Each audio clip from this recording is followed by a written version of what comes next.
Продолжаем освещать самые заметные события. В студии Сергей Михедов. Здравствуйте. Вот главные темы к этому часу.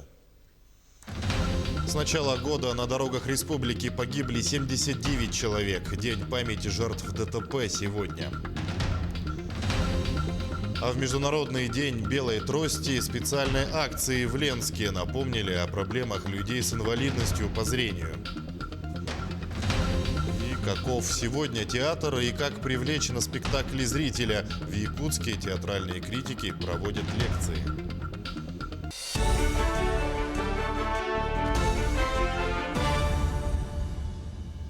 День памяти жертв дорожно-транспортных происшествий сегодня. Это напоминание всем участникам дорожного движения о том, что на дорогах необходимо быть внимательными и бдительными. Каждый год сотрудники ГИБДД совместно с общественными организациями напоминают участникам дорожного движения о страшных потерях, которые ежегодно происходят на дорогах. Поминают погибших в авариях и призывают к соблюдению правил дорожного движения, взаимному уважению автолюбителей и пешеходов. В Якутске памятные мероприятия прошли в Градоякутском Никольском храме, где полицейские совместно с прихожанами приняли участие в молебне по погибшим в дорожно-транспортных происшествиях. С начала этого года на дорогах республики в результате ДТП погибли 79 человек. Между тем, сегодня под лед провалился автомобиль в селе Кангаласы на переправе Кангаласы-Сотинцы. В пресс-службе МЧС сообщили, что пострадавших нет. В машине находились 4 пассажира, все они выбрались из автомобиля, рассказали в управлении. Толщина льда на участке, на котором машина ушла под лед, составляет 15 сантиметров.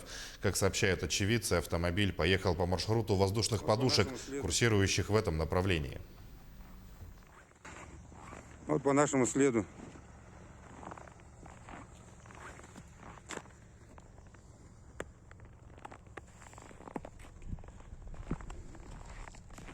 Насколько глубина, интересно. Че, глубоко? Да. Далее о ситуации с коронавирусом в регионе. За минувшие сутки выявили 220 новых случаев в Якутии, в том числе 50 носителей инфекции. По данным оперштаба, в Якутске 123 заболевших, в Вилюйском и Мирнинском районах по 8 случаев, в Алданском районе 9, в Амгинском 6, по 7 заболевших инфекцией в Инобарском и Горном районах, по 5 в Алайховском и Верхневилюйском. В остальных районах от 1 до 4 заболевших, 3 человека скончались от COVID-19 за сутки. Лаборатории провели порядка 6000 исследований на инфекцию. Международный день белой трости в Ленске. Председатель общества слепых, комитет по молодежной политике и волонтеры приняли участие в акции, чтобы напомнить о проблемах людей с инвалидностью по зрению, рассказывает Светлана Болеева. Основная цель акции – привлечь внимание общественности к проблемам людей, которые в той или иной мере лишены одного из важнейших чувств человека – зрения. Хотим обратить внимание нашей общественности, что среди нас, всех здоровых людей, живут люди с ограниченными возможностями здоровья, а именно инвалиды со зрением. В нашем Ленском районе 120 членов общества слепых, из них 24 абсолютно слепых в районе. В городе из них 16. В этот день участники акции испытали на себе все тяготы повседневной жизни инвалидов по зрению. Им организаторы предложили завязать глаза и при помощи белой трости пройти весь маршрут, попробовав на себе, как перемещаются по городу незрячие и слабовидящие. Путь начался с посещения торгового центра. Было очень страшно. Казалось, что эта лестница, на которой мы поднимались, она очень опасная, очень крутая, большая, и неизвестно, куда она повернет. Это я поднималась без сумок, без ничего. А если ты идешь за покупками, если у тебя сумки какие-то тяжелые, это еще усложняет ситуацию. Торговый центр оказался приспособленным для слабовидящих людей. На дверях яркие опознавательные знаки, а перемещаться помогали специально установленные перила. После волонтеры отправились на оживленный перекресток дороги. Здесь они столкнулись не только с дезориентацией в пространстве, но и такими проблемами, как куча снега на обочине и выбоины. И очень страшно, во-первых, потому что в неизвестность как будто бы идешь. И непонятно, ну, слева, справа машины, ты их слышишь, но не видишь, вот. И вроде тросточкой щупаешь, но непонятно, остановятся они или нет. Даже вот когда на обратной дороге шел, слышно было, что очень резко кто-то где-то затормозил, и нету ориентации, ну, в пространстве, непонимания полное. Вот, и это при том, что подвели к дороге прям, а так вот полностью самим передвигаться по городу, я представляю, что это намного тяжелее. Ну, плюс то, что еще скользко, гололед, тросточка не так сильно уж и помогает. Чувство страха, неизвестности и сострадания возникли у каждого из участников. В завершении акции ребята пожелали тем, кто болен таким недугом, чтобы с ними всегда рядом были близкие люди. Ведь поддержка необходима каждому человеку, а оказавшимся в такой ситуации тем более. Светлана Балеева, Денис Семенов, Ленск. В Якутске организована традиционная сельхозярмарка выходного дня. Проводится она на территории Министерства сельского хозяйства по адресу Курашова, 28. Ульяна Шагина ознакомилась с представленным ассортиментом продукции. Мясо, потроха, индигирка, строганина, юкола и даже мед. В Якутске вновь открылась ставшая уже традиционная ярмарка выходного дня. Погода сама благоволит тому, чтобы не спеша пройтись по рядам, присмотреться и закупиться зимними запасами. Предприниматели подготовились на славу. Мясо льется, как из рога изобилия. Мясо продаем, черепчинское, спрос огромный. Ну, килограмм 200 уже продали. Мы в первый день сегодня здесь. Ну, народ ходит, ага. Нормально. Спрос есть. Ну вот как продавец, как считаете, такие ярмарки вообще нужны? Да, конечно, нужны.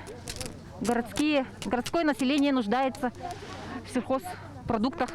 Для якутян ярмарка давно стала одной из самых ожидаемых. Ведь удобно, когда большой выбор замороженной продукции представлен в одном месте. Большое количество народу говорит само за себя. Население довольно. Отзывы самые положительные. Я только подошла, еще не посмотрела. Ну удобно, да, когда вот? Да. Представлены, я смотрю, все улусы. Мясо, рыба. Вы хотите немножко купить или на всю зиму, вот, допустим, полпуши? Ну, немножко, килограмм 10. Все удобно. Спасибо. Цены как посмотрели? Ну, нормальные цены. Мы уже не первый раз сюда приходили. Организаторы мероприятия СХПК «Якутские продукты», именно они при поддержке Министерства сельского хозяйства проводят эту ярмарку. По словам организаторов, за выходные реализуется примерно 4-5 тонн мяса и столько же рыбной продукции. Ну, в основном участники у нас являются КФХшники с улусов. Большая часть представляет заречные улусы. Хотя сейчас у нас дорога закрыта, допустим, у нас СХПК Амга, СХПК Чурапча, они, при том, что даже сейчас нету возможности прямого сообщения, через Хивусы доставляют мясо. В этом году ярмарку продовольствия, которая проходила ежегодно, отменили, поэтому мы сейчас проводим в формате мини-ярмарок, ярмарка выходного дня. Продовольствие было у нас на Комсомольской площади, также мы провели ярмарку рыбы Якутии, тоже на Комсомольской площади. Все участники были очень довольны, так как смогли реализовать всю поставленную рыбу, и также вот мясо и молочную продукцию. По мерам безопасности, как мы видим, столпотворения у ларьков все же наблюдаются. Люди и продавцы все в масках. Организаторы напоминают людям о соблюдении дистанции. По санитарным нормам у нас палатки расставлены на расстоянии 1,5 метра друг от друга.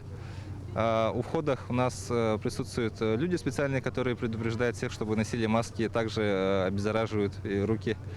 И везде уведомления. Еще у всех продавцов имеются маски, перчатки, то есть стараемся поддерживать санитарные нормы. Ярмарка будет проведена и на следующей неделе, уверили нас организаторы. А после открытия зимника побаловать себя свежей продукцией сможет и население Заречной и Вилюйской группы улусов. Ульяна Шагина, Джулус Накентьев, Якутск. Транспорт только для своих. Теперь пассажир может войти в корпоративный автобус для сотрудников Алроса только по проездной карте. Во всех автобусах установлена электронная система учета. Турникеты и программное обеспечение тестируют с весны. Как оборудование показало себя в эксплуатации, выясняла Олеся Васева. Забыл пассажирскую карточку? Приготовься ехать на общественном транспорте. С весны корпоративные автобусы оснащены специальными турникетами. Оборудование привязано к специальной программе. Тестовый режим для него уже почти закончен. Все это время в Алмаздортрансе решали ежедневные проблемы, связанные с работой валидаторов. Валидатор – большой шаг к автоматизации производственных процессов. Все данные о заполняемости автобуса отражаются в программе. Так легче понять, нужны ли дополнительные остановки и корректировки маршрутов. Система учета работает по спутниковой связи. Если есть перебои в ней, будут неполадки в работе валидаторов. С этим в службе перевозок и боролись весь тестовый период. Поэтому специалисты ежедневно выявляют такие случаи, ну и, соответственно, отрабатываем по данным вопросам с нашей IT-службой Алмаз-Дортранс, с привлечением Алмаз-Автоматики, с привлечением специалистов Штрихема. Ну и надеемся, что к концу года мы все-таки систему выстроим, оборудование и программное обеспечение заработает все-таки в полную силу. Валидаторами оснащены все корпоративные автобусы в Мирном и в Ленском. В зависимости от времени года менялось количество транспорта от 40 до 47 и от 7 до 12 соответственно. Турникет стоит в каждом автобусе. И кроме технических неполадок, транспортной службе приходится разбираться с претензиями пассажиров. Зимой она, как правило, одна. Неудобно в основном сильные морозы. Очень много народу заходит и задержка автобуса. И это время уходит, особенно в обеденное время.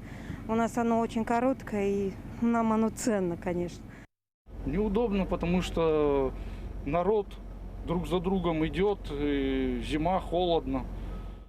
Главное неудобство – слабая пропускная способность носит сезонный характер. Заметное уменьшение претензий к работе валидаторов показал и квартальный отчет о работе автобусов. Его формулируют на основе обращений пассажиров в программе HelpDesk. За третий квартал на валидаторы поступили только 2 претензии.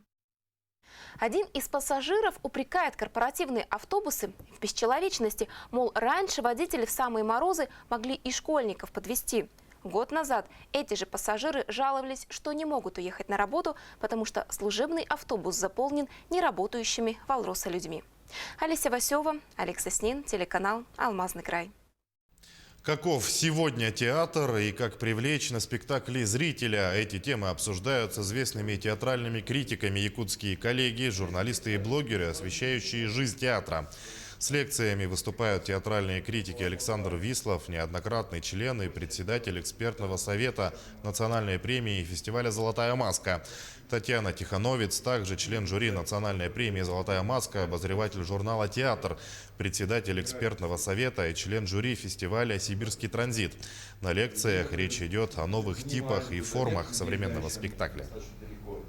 Сориентировать, немножко рассказать о том, что сегодня происходит театральный процесс, рассказать о том, как возможно, какое возможно взаимодействие, как быть интересным сегодня и людям театра, с одной стороны, и людям, которые интересно, которые хотят читать или знать что-то больше о театре. В общем, такое у нас многоступенчатые занятия. В том числе мы будем смотреть спектакли якутские, к сожалению, только на видео, потому что, вы знаете, сейчас театры во многих регионах Якутии сейчас не работают. На видео будем смотреть спектакли, обсуждать их, разбирать. Возможно, какие-то задания небольшие дадим людям, которые пришли на наши лекции и семинары.